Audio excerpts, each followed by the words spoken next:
if it's gone way beyond the normal amount of time it takes you to fall asleep, I don't want you to stay in bed. I want you to actually get out of bed and to do something that's calming, that's relaxing, that's soothing, or that's boring. Okay. Here's the reason why.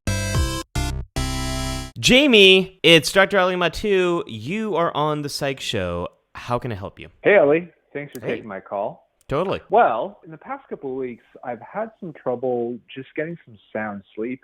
And I'm finding that it's really affecting how I feel the next day. Oftentimes, I'm only getting about 4 to about 5 hours of sleep. Whoa. And so the problem that I have is even if I go to bed at a reasonable time, I still find myself waking up around 4 in the morning or 5 in the morning and not being able to go back asleep. Okay. So I'm wondering if this is a case of like anxiety or if maybe it's my environment. So I was wondering if you had any advice on how to get more sound sleep. That's a really great question and something we all struggle with. I mean, the thing about sleep is it affects everything. If you aren't getting good quality sleep and enough of it, it's harder to remember things, harder to make decisions, harder to deal with your emotions, harder to deal with other people. Like everything becomes harder. And the other really annoying thing about sleep is everything affects sleep too. Like the stuff you go through during the day impacts the kind of sleep you're getting. 4 to 5? That worries me because that's not a lot of sleep. How long has this been going on? I'd say for the past 3 months. And you know what's funny is like when I get 6 hours of sleep, I'm like so happy, but I still feel pretty tired. So I think if I'm able to get more sleep, it's just going to be able to help me be a lot more productive during the day and just feel a lot better too, because when I'm feeling tired, it affects my performance at work, and then I also I don't have the energy to exercise and work out as well. Totally. So I would love it. Which makes you feel less good too. Totally. Yeah. Right. Okay. How much sleep usually makes you feel pretty well rested? Makes you feel alert and good? 7 hours. Is usually pretty good. I usually feel I feel great if I get 7 hours. When was the last time you got 7 hours? There are some days here and there where I'm able to get 7 hours. So I will say maybe last Sunday. Let's think about a day like last Sunday when you get 7 hours. Do you feel rested or do you get 7 hours and you still wake up and feel like crap? So last Sunday I got 7 hours, and so the next day I woke up and I felt great. And usually when I don't get that much sleep, I kind of feel it in my chest.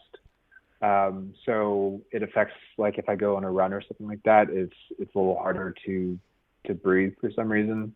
So when I woke up and after 7 hours of sleep, I noticed that I didn't really feel that fatigue and I felt great. That's a good sign. So the reason I asked that is the first thing I get worried about if people are having problems with sleep is if they're experiencing sleep apnea, which is when like a good sign of it is if you snore very loudly, which I know, like, how do I know if I snore loudly? Well, someone else tells you. That's one sign of sleep apnea. The other sign is if you're getting a lot of sleep, but you still wake up and feel like crap. That could be sleep apnea too. It could be depression. It could be a bunch of things, but I'm glad to hear that on a day like last Sunday, you woke up and it was okay. You also said that one of the problems here is you're not getting enough sleep and you're waking up pretty consistently, pretty early in the morning, and it's been going on for like 3 months or so. So, yeah. What happened? I wonder if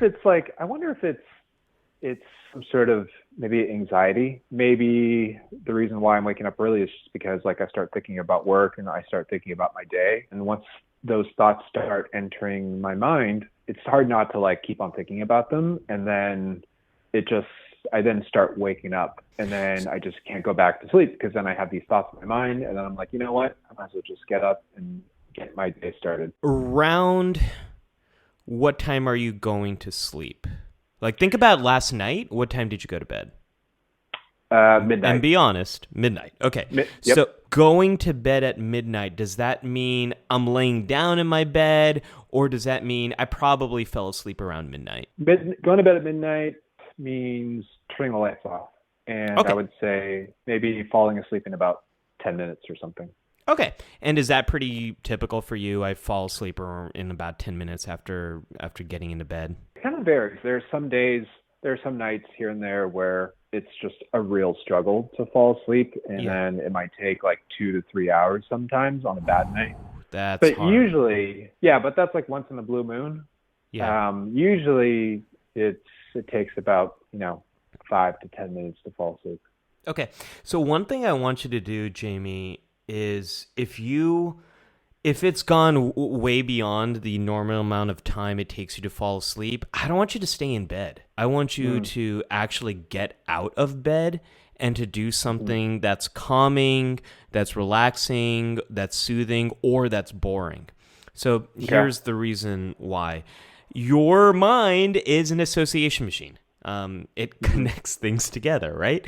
So what I don't want your mind to associate is your bed with restlessness. If you're staying in bed, you're tossing and turning. A lot of times we think, okay, I'm just going to power through this. I'm going to stay in bed. But that's actually the worst thing you can be doing for yourself then. If it's been 30 minutes, 45 minutes, and you're like, oh gosh, when am I going to fall asleep? Don't stay in bed. Get out of there, put on a minimum amount of lights, and do something that is soothing or relaxing, something that doesn't wake you up. That might mean listening to soothing music. For some people, I say like get a magazine or a book. I'd like you to stay away from like looking at your phone because that might activate you. But that's one thing I want you to do. Okay. So last night you went to bed at 12. It was a good night. You fell asleep in about 10 minutes or so. And then what happened after that? And then around 5:30 rolls around, and now I will say that that every Friday morning, pretty early, the garbage trucks come around. Yeah. So this morning they came around 5:30, and they make a ton of noise. So almost every Friday morning, it usually wakes me up pretty early. And after that, I usually can't go back to bed. Yeah. I feel ya. I had that exact same problem when I lived on the Upper West Side in Manhattan.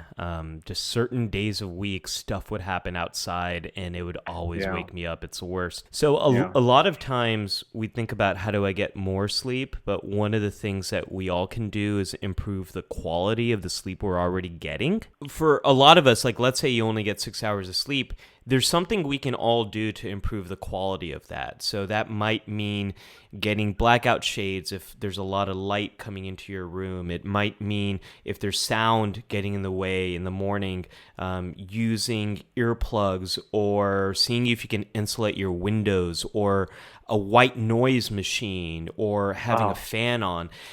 Any of those kind of things that you've tried or that might help you to deal with this garbage truck noise? From a falling asleep standpoint, I have started using, I usually play like a podcast. I usually find a podcast with kind of like a soothing voice. And I usually play that.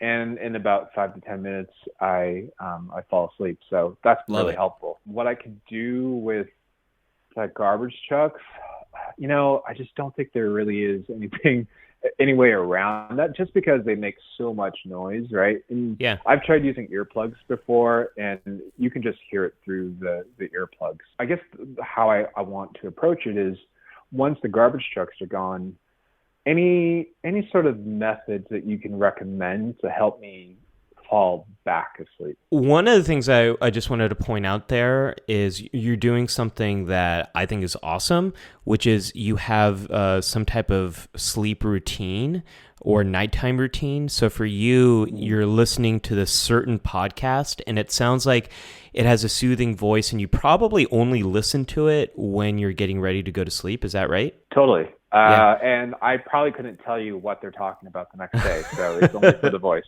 Right, that's fine. Can you share with us what podcast that is? It's called the ASMR podcast. I know a lot of people who experience ASMR. It's that kind of soothing, tingling sensation in the back of your head. It can be really relaxing for folks. So you're doing something right there, which is it soothes you, it relaxes you, and it's also associating sleep with the activity. We all need some kind of sleep routine at night that is sending signals to our mind that, hey, we're about to get in bed, start shutting things down, start relaxing. So for you, it's this podcast, so that's awesome. The thing that you really are looking for is, how do I get back to sleep once I've woken up early in the morning? You mentioned anxiety to me, which makes me think, like, what thoughts are popping up in your head? So what pops up in your head when the garbage truck wakes you up and you're having a hard time going back to sleep? Well, when the garbage truck comes, it's usually like 5:30, and usually on weekdays, I wake up for work around like 7 o'clock. Yeah. And so I start thinking, well, I only have like an hour and a half now to like get back to sleep. And so that causes some additional stress. I'm just kind of in bed and trying to fall back asleep, and it's just not working. And then just thoughts of like my day start entering into my mind. And I start thinking about that. When this happens on the weekends, for me, I cherish every minute of my weekends, and I usually don't like to sleep in on the weekends. But then again, I don't want to wake up at like 5:30 on the weekends as well, right? Yeah. Part of the anxiety that I experience on the weekend is just wasting time. I just feel like I don't want to sleep in because I'm going to waste most of my Saturday. And so those thoughts start entering into my mind, and then it's just hard to fall asleep. And then I just give up, and then I just end up getting up and making myself some coffee and just starting the day. You're also doing something that is awesome, and something that I talk to with a lot of folks and have a hard time doing, which is, in general, you're waking up around the same time most days, including weekends. Yeah. Yep. What a lot of us do is we try to catch up on our sleep on the weekends, which means sleeping in longer than we do on the weekdays, which kind of gives your body jet lag.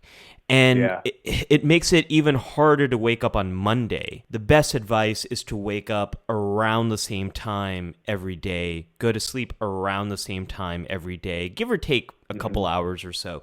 So I really love that you're doing that. You're doing some good sleep hygiene right there. Here's the thing I want to push you on, Jamie. So what? So what if you aren't able to get that extra hour and a half of sleep in the morning or on the weekend?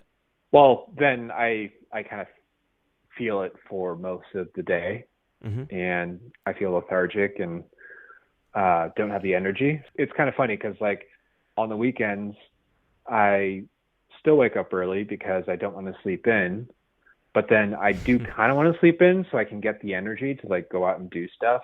Because weekends are when you're free, right? So oftentimes what kind of happens is, like, I wake up on a Saturday morning fairly early, and having maybe gone out with my friends the night before on a Friday night, and got home at like midnight. So sometimes Friday nights into Saturday I get like 4 to about 5 hours of sleep. Wow. And it's like, it's not like I have to really wake up for anything the next day. It's just my body and my mind just wakes me up, and then I get up, and even though I'm really tired, I want to do stuff like go exercise, but I'm just really tired and don't have the energy to do some of those activities. So I do kind of want to find some sort of like middle ground of getting some decent sleep, but also not like sleeping in. Yeah, the reason I say that, and your response is really helpful, because it helps me to understand what you're worried about. And it seems like what you're worried about is missing out on the kind of things you want to do, or doing those things and just feeling lethargic, not feeling like you're really enjoying them. So I understand why this is bothering you so much. It seems like you've been able to deal with it. The nights where you aren't, or the mornings that you're not getting as much sleep as you want, you find a way to make it work. That's just one thing I want you to remember. When you wake up early in the morning and you're like, oh gosh, here we go again, like another day I'm not getting as much sleep as I want, remember that you find ways to make it work. And it might not be ideal, it might not be the perfect day, but you have found a way to make it work for you. That might take some of the edge off the anxiety that you're having about waking up early. The other thing that that's really tricky here is it is hard to go back to sleep, especially when your mind's been conditioned to wake up at a certain time or you got external things waking you up like the garbage truck. There's two things I think you can try. So one is, have you tried listening to that podcast again in the morning? I haven't. So I guess maybe that's something I could try and play again when I wake up in the morning. If I need to go back to sleep, I can try playing back that podcast. I would give that a shot because your mind has already associated this podcast with sleepiness. So that's one thing I'd try. The other challenge you might have is there's a lot more light in the morning. And so your internal clock is really affected by how much light is in the environment. What's a light look like when you wake up early in the morning in your room? So the light does come in a little bit just because the sun shines just the way my apartment is geographically located. I do get the sun in the morning, but I have invested in a sleep mask. So that's what I was. Using a sleep mask. Jamie, you're doing so much good stuff, man. You don't need my help. You know what you're doing here. I love it. The other thing I want you to think about is, do you need to start going to sleep actually a little bit earlier? If for whatever reason, because of internal or external stuff, you're waking up at 5:30 or something like that, maybe that means to get all those hours of sleep, maybe you need to go to sleep just a little bit earlier. Like, when in the day do you find yourself getting tired? I usually get pretty tired after lunch, which happens to a lot of people, I think. Yeah. There's a dip in our energy. Yeah. So kind of between like 1 and 3 o'clock is when my energy goes down a little bit. And what's funny is, I don't know if it's like this for other people, but even if I'm tired, usually around like 9 o'clock to 10 o'clock at night, that's when I get like another burst of energy, and I feel good and I feel fine. And so when you're trying to go to sleep during those hours and getting that burst of energy, it's kind of hard to like make yourself go to sleep during those hours just because of like the spike of energy that you get. We do get these fluctuations in energy throughout the day. For a lot of folks, like around dinner time is a point where they get that burst. So seems like you're probably going to sleep around the time when you're getting tired. How's your caffeine intake late at night? I usually don't drink coffee at night. Sodas or teas? I usually just drink. Nope, none of that. I usually, during the day, I usually have maybe about 2 to 3 cups of coffee, 2 at most. Okay. Yeah. So that's the only other thing I might experiment with is maybe going to bed just a little bit earlier, but it sounds like you're probably going to bed when you're sleepy. You don't want to go to bed when you're not sleepy because then you're going to toss and turn, and that's the problem we were talking about before. I might let go of that struggle a little bit of what happens if I don't get enough sleep. What happens if you don't get enough sleep is you get through it. You find a way to make it work. You have been doing that. And just take some of the good sleep habits that you've already developed for falling asleep and try them if you wake up early in the morning. And then, let me know how that goes. Comment on this video. Try it out a few days, and by the time I got this video up, shoot us a comment and let us know how it's going. Okay, great. I think those are some pretty good recommendations. Awesome. Yeah, this is all great advice. Thank you, Dr. Mattu. Thanks for sharing with us. I hope this is helpful for other folks too. What did you find valuable from this video? Let me know in the comments below and share the timestamp of the part of the video that really helped you. That'll help me to share this with more people and share the value with a wider audience. Do you want your question answered on a future video? Do you want to talk about something you're going through? Click on the link below. That'll get you to the forum. That'll get you in the queue, and then maybe we'll be chatting on a future video. Be sure to subscribe to the Psych Show so you can keep getting more of this content.